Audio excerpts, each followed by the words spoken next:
Los inversores que van a contracorriente, y especialmente quienes invierten en recursos naturales, deben disciplinarse para amar el odio. Y a Rusia se la odia profundamente, incluso dentro de sus propias fronteras. No hay almuerzo gratis.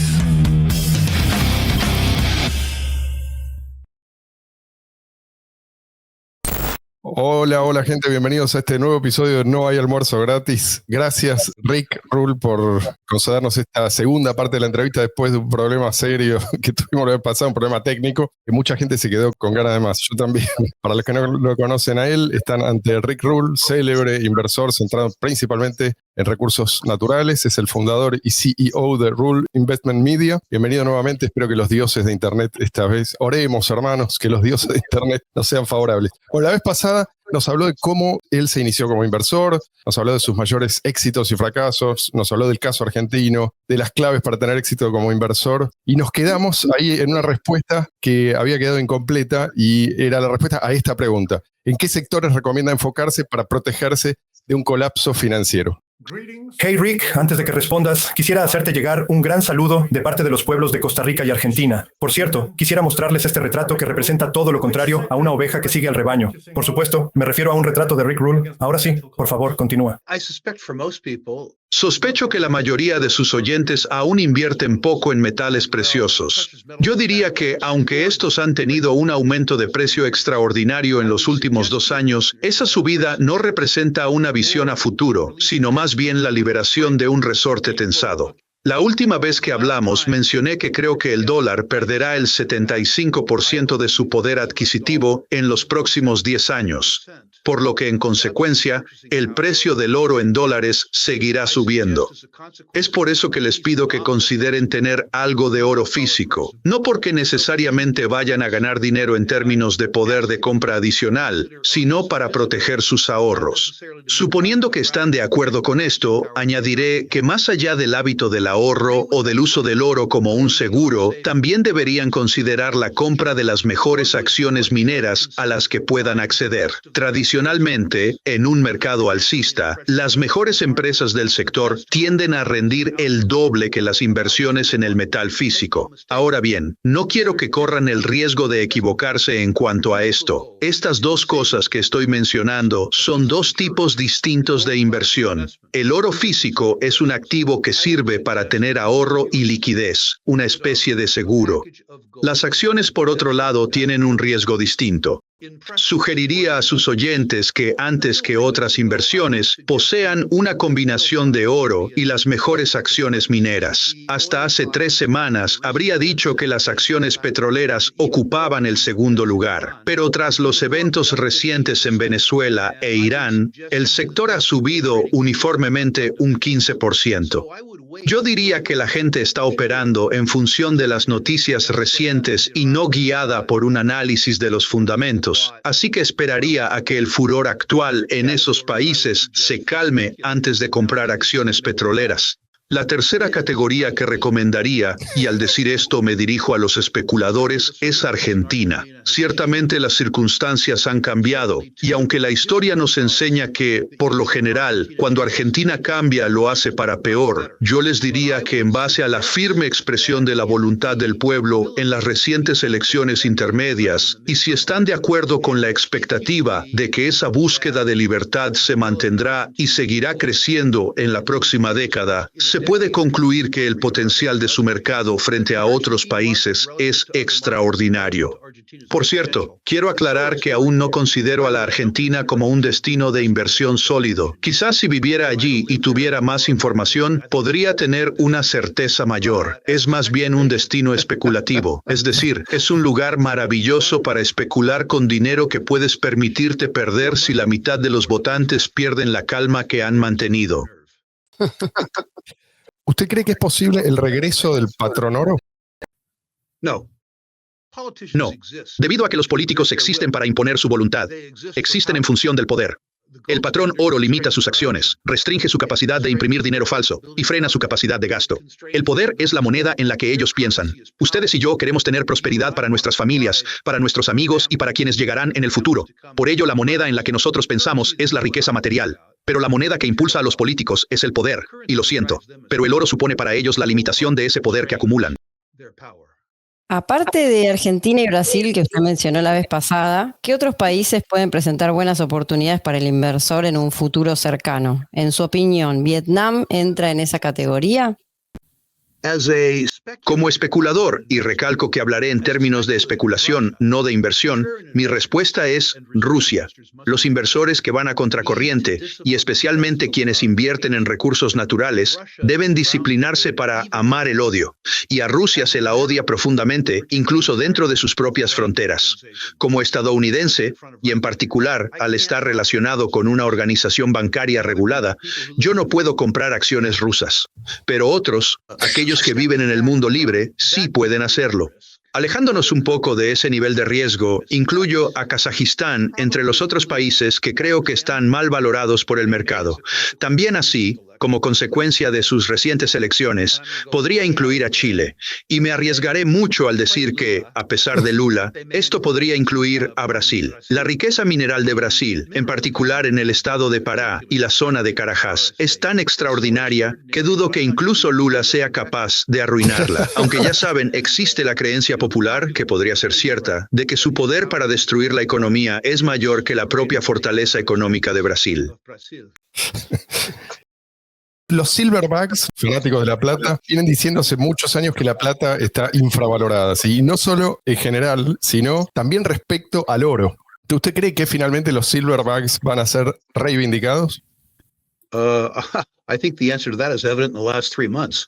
Creo que la respuesta a eso quedó clara durante los últimos 3 meses. Es típico que el oro lidere el inicio de un mercado alcista de metales preciosos. Cuando el impulso del precio del oro valida esa narrativa y el inversor general empieza a entrar en este sector, el liderazgo pasa del oro a la plata. En los últimos 3 meses, vimos cómo esto ocurría de forma decisiva. Al oro le fue bien en 2025, pero a la plata le fue mucho mejor y lo superó en el último trimestre. Personalmente considero que el oro es un activo de ahorro y protección, mientras que la plata es un activo especulativo. La semana pasada vendí el 80% de mi plata física porque ya hizo todo lo que esperaba de ella. Cuando la plata estaba a $20 la onza, pensé que podría llegar a 50. Me equivoqué, llegó a 75. Pero esa siempre fue la parte especulativa de mi cartera, mientras que el oro es la parte permanente. Decidí que como la plata ya cumplió su función, y dado que las acciones mineras de plata de alta calidad suelen tener el doble de fuerza que el metal en sí, mi apuesta especulativa ahora estará en esas acciones y no en la compra de plata física.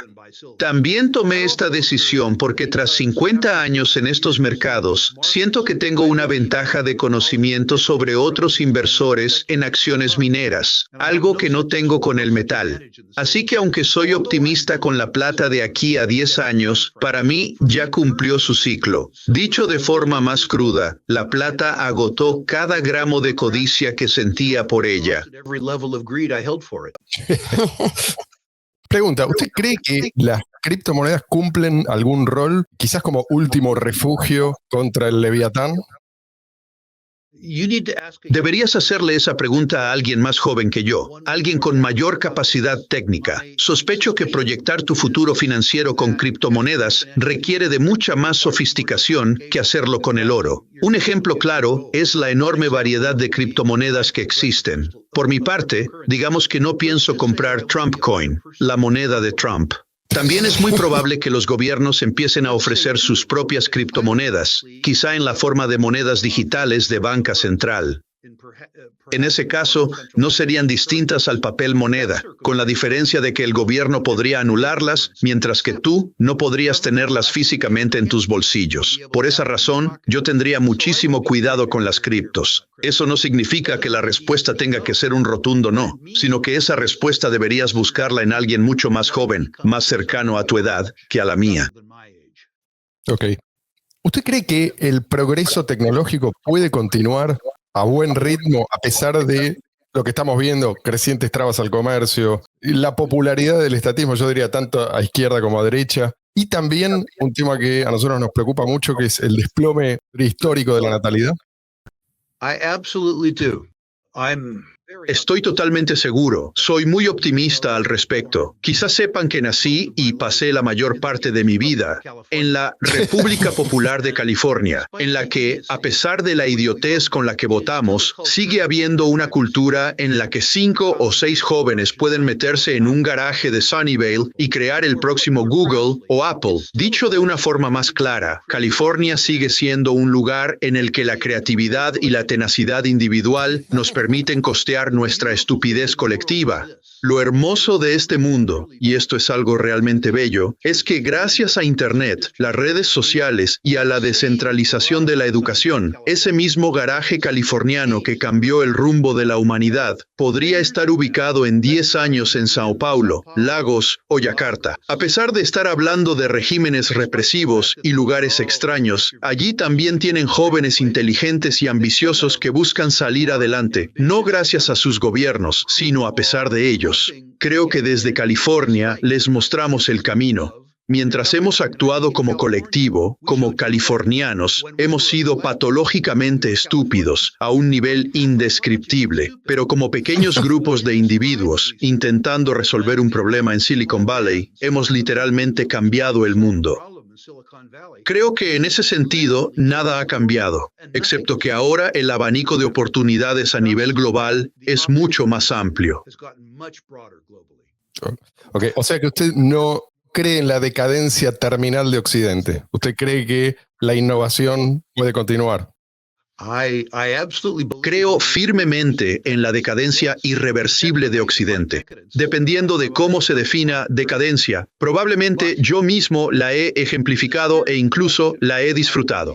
Pero siguiendo el espíritu de la pregunta, creo que la humanidad es superior a cualquier gobierno y que por tanto prevalecerá. No estoy seguro de que el avance tecnológico, en la medida en que ayuda a los individuos y a los mercados, sea bien recibido alguna vez por el Estado, pero creo que la creatividad y la tenacidad individual son más poderosas que el gobierno. Soy el director de una organización estudiantil mundial llamada Estudiantes por la Libertad. El año pasado estuvimos en contacto con casi 200,000 estudiantes. Lamentablemente, no pude saludar a cada uno de ellos, pero en primer lugar, me asombra la valentía de estos jóvenes, el coraje de tener una posición contraria al gobierno en Venezuela, el Congo e incluso en los Estados Unidos. También me asombra su nivel educativo en términos reales, especialmente en comparación conmigo a su misma edad. Y veo, más que la posibilidad, la probabilidad de que varios de estos jóvenes sean los responsables de mejoras tecnológicas o de procesos que en el futuro cambiarán el mundo entero para mejor. Lo reitero, soy increíblemente optimista al respecto. A pesar de eso que usted dice, ¿hay algo que, por así decirlo, le quita el sueño? ¿Hay alguna tendencia preocupante? ¿Algo quizás nunca visto que usted no sabría cómo enfrentar? Bueno, en cierto sentido, estamos pasando por lo mismo en Estados Unidos. Tenemos un documento político maravilloso, la Carta de Derechos. Nuestro país se basa en la idea de que cualquier poder que no esté reservado de forma específica al gobierno en la Constitución pertenece a los ciudadanos, y prácticamente desde que se escribió, los gobiernos han intentado socavarlo. En estos momentos tenemos en el poder a alguien que, más allá de si uno está de acuerdo o no con sus objetivos, cree en una presidencia imperial, y al menos 70 millones de estadounidenses lo apoyan. Lo que vemos hoy es que a la gente le preocupa cada vez menos el proceso y más el resultado. Si buscas un resultado progresista y el que pisotea la Constitución es Roosevelt u Obama, entonces te parece bien. Mientras que por otro lado, si tu objetivo es aquello que popularmente llaman conservador, aunque yo usaría el término represivo para describir lo mismo, y quien comete excesos es Trump, también tiendes a tolerarlo. Eso realmente me molesta. Yo ciertamente no he sido amigo de Maduro, pero creo que su destitución era algo que le correspondía al pueblo venezolano, y digo esto aún entendiendo que él tenía más armas de las que podría tener cualquier otro. No creo que secuestrar en otro país a un matón como Maduro, especialmente cuando dejas en su lugar a todos los demás matones, sea la expresión correcta del poder estadounidense. Así que debo decir que si hay una preocupación política a nivel mundial que me quita el sueño, es mi propio país. Eso coincide con mi creencia de que el gobierno más peligroso siempre es el que tienes más cerca. Antes de que Milei llegara al poder, lo que pasaba con la administración anterior en Argentina es que ellos ejercían cierto control sobre mis bienes y hacían lo posible por quitármelos. Por supuesto, esto solo pasaba si yo era lo suficientemente estúpido como para invertir allí, cosa que de hecho hice varias veces. Pero en la medida en que no fui a Argentina, ese gobierno no tuvo ningún impacto en mí, a diferencia de mi propio gobierno. Por esa razón, la idea de que debería temerle al gobierno argentino más de lo que debería temerle al mío habría sido ingenua. Y claro está, yo no era tan ingenuo como para creer eso. ¿Tiene usted un plan de escape? ¿Hay alguna circunstancia bajo la cual usted estaría dispuesto a abandonar su país? En efecto, lo tengo, pero prefiero no compartir cuál es. Debo decir que, en lo que a cultura se refiere, soy estadounidense. En 1990, mi esposa y yo establecimos junto a Doug Casey un refugio muy atractivo en Nueva Zelanda. Y una de las cosas que aprendí de esa experiencia es que, a pesar de mis críticas a los Estados Unidos, sigo siendo culturalmente estadounidense. Ahora que tengo 73 años, prefiero aguantar y quedarme donde estoy. La mayor parte de mi patrimonio está legalmente fuera de Estados Unidos. No he hecho nada raro, quiero decir, no he hecho transferencias dudosas de criptomonedas u oro clandestino ni nada de eso. Todo lo que he hecho ha sido legal y transparente. Aún así, tengo mi dinero en otro lado. Si las cosas se pusieran feas, tengo la posibilidad de irme a donde tengo mi dinero. Y si el gobierno me exigiera traerlo de vuelta, les diría algo como, claro, espérenme aquí sentados, ya vuelvo con él. Para ser sincero, y sin querer sonar demasiado halagador, si tuviera que mudarme a cualquier otro lugar del mundo, me mudaría a Argentina, pensando en el estilo de vida que podría tener allí. En Argentina tengo muchos amigos y he visitado el país desde hace 4 décadas. Creo que si hiciera un curso de inmersión en español de 12 semanas, nuestra charla sería mucho más fluida. Hay lugares como San Martín de los Andes, Cafayate, y bueno, toda la Ruta 40 donde me encantaría vivir en las circunstancias adecuadas, pero ya soy un hombre mayor. Por favor, háganos saber si decide venir y así podemos recibirlo. Bueno, mi esposa y yo visitaremos Argentina, si no es este año, el próximo seguro. Tenemos muchísimos amigos allí. La probabilidad de que no vengamos en 2026 o 2027 es baja, salvo que muramos. Hemos almorzado un par de veces con Doug Casey. Por cierto, la siguiente pregunta es precisamente sobre Doug Casey. Yes. Su amigo Doug Casey considera que la caridad es una pérdida de tiempo. ¿Usted comparte esa opinión? No, Doug's wrong there. And by the way, Creo que en eso Doug se equivoca. Por cierto, él intentará disimularlo, pero ha sido extremadamente caritativo a lo largo de su vida. Si estás lo suficientemente cerca de él como para fijarte en lo que hace, en lugar de en lo que dice, lo entenderás perfectamente. En cuanto a la filantropía, mi preferencia sería que alguien realizara esas tareas y yo pudiera pagarle por ello. Es decir, me gustaría que fuera un negocio rentable, pero no parece que funcione así. Hay cosas que quiero que se hagan y que, hasta donde sé, ninguna organización con fines de lucro está haciendo. Me refiero a la batalla por las ideas. La difusión del pensamiento libertario es fundamental para mí. Y cuando hablo de la batalla de las ideas, no me refiero solamente a las universidades de Estados Unidos, sino a todo el mundo. Para mí, se trata de algo vital. Me gustaría dejar el mundo un poco mejor de lo que lo encontré antes de partir, y eso requiere de un trabajo arduo. Por eso concedo entrevistas como esta y dono tiempo y dinero a organizaciones como la Fundación para la Educación Económica, la Fundación Atlas y Estudiantes por la Libertad. Si un grupo de jóvenes me dijera que pueden atraer a 100,000 personas al pensamiento libertario por $1 millón y que ellos se quedarán con ese millón como ganancia por ese logro, yo diría, cuenten conmigo, estoy dentro sin ninguna duda. Pero, lamentablemente, muchas de esas cosas que quisiera ver concretadas no ocurren de forma natural a través del sector privado empresarial. Usted es famoso por la frase, el precio es lo que pagas, el valor es lo que obtienes. Ahora bien, el director ejecutivo de ExxonMobil le dijo recientemente al presidente Donald Trump que se requieren más de $100,000 millones para reintroducir la industria petrolera venezolana al mercado. Sin embargo, es Chevron y no Exxon quien tiene la mayor participación, incluso desde antes de que el gobierno de Hugo Chávez nacionalizara el petróleo. Le pregunto en su rol de inversor a contracorriente, si dentro de 10 o 20 años llegara la libertad a Venezuela, ¿no sería el inversor más temprano el que más se beneficiaría?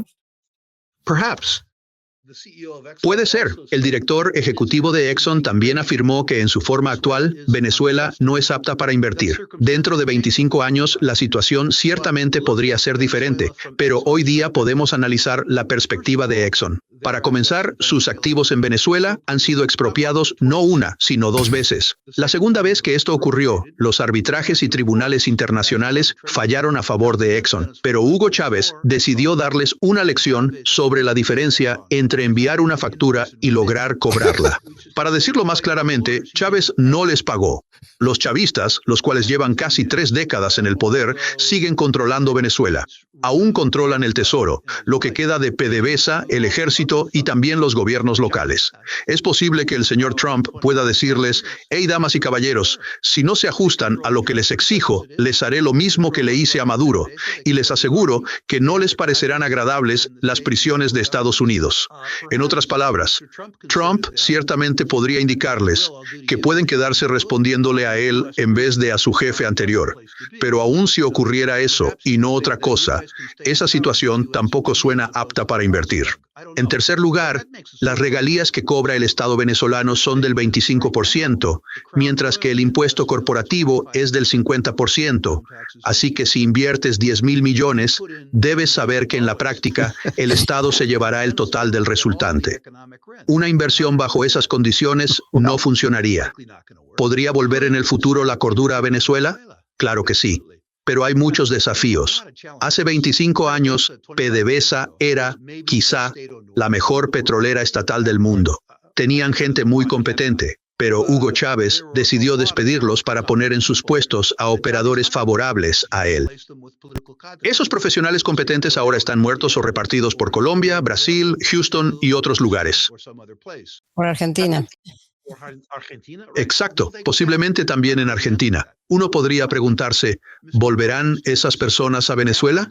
Yo no sé si lo harán, pero volviendo a las estimaciones de Exxon sobre el capital necesario para recuperar la capacidad total de Venezuela, incluso me parece que se quedaron cortos. Es cierto que hay oportunidades inmediatas, lo que algunos llamarían fruta al alcance de la mano. Se podrían invertir unos 15,000 millones de dólares tan solo en rehabilitar la producción convencional actual, principalmente en la cuenca de Maracaibo, y esa es una oportunidad espectacular. Habría que básicamente compensar 25 años de mantenimiento deficiente.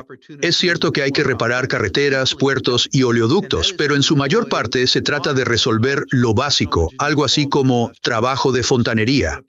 La segunda oportunidad es más compleja pero igual de atractiva. Hablo de implementar tecnología moderna en un sitio en el que ni siquiera se le ha dado un mantenimiento adecuado a sus pozos. Durante estos últimos 25 años hubo una evolución enorme. Maracaibo es un campo muy complejo que se beneficiaría mucho de la perforación direccional y la sísmica 3D, tecnologías que ya existen pero que no están aprovechando. El potencial de exploración en esa zona podría ser la mejor oportunidad del planeta. No sé si pueda decir con certeza que es la mejor, pero creo que es magnífica. La tercera opción son las arenas de crudo pesado del Orinoco. Eso ya es otra liga, requiere muchísimo capital y solo un grupo muy selecto tiene el conocimiento técnico para manejarlo. Se necesita de alguien capaz de gestionar una inversión de 50 o 60,000 millones de dólares. Yo diría que para hacerlo bien, unos 100,000 millones. Alguien que sea experto en crudos pesados y ácidos como lo es Exxon por su experiencia en Canadá. Pero también entiendo lo que le dijeron a Trump. Para una empresa de ese tamaño, en las condiciones actuales, Venezuela no es apta para invertir. Para mí tampoco lo es. Por cierto, ya que tocamos el tema, acabo de recordar que durante la Primera Guerra del Golfo, un ex CEO de Exxon le dijo al presidente Bush: señor, si esto es por el petróleo, nos sale más barato comprarlo que robarlo. Obviamente, la señora Kirchner en su época no sabía esto. Yo tengo una última pregunta, por lo menos de las mías, no sé si ustedes tienen alguna más. ¿Qué opina acerca de invertir en industrias generalmente consideradas inmorales, como por ejemplo armas altamente destructivas, u otras que también podrían ser consideradas inmorales, como por ejemplo bonos de deuda pública? He invertido en bonos del gobierno y actualmente invierto, por una cuestión de liquidez, en letras del tesoro a muy corto plazo. Coincido contigo en que puede ser inmoral. Me excuso diciendo que dado que ellos tienen la mano metida en mi bolsillo derecho, de vez en cuando acepto que me den una propina en el izquierdo. Personalmente, no invierto en la industria de las armas, pero no tanto por razones morales, sino porque son negocios y tecnologías que no entiendo. Hay otras industrias que se consideran pecaminosas como la del alcohol y la del tabaco, y yo ciertamente he invertido en ellas. Por cierto, Doug Casey considera que ambas son virtuosas. Una vez describió a la Agencia de Alcohol, Tabaco, Armas de Fuego y Explosivos de los Estados Unidos como la agencia de la diversión.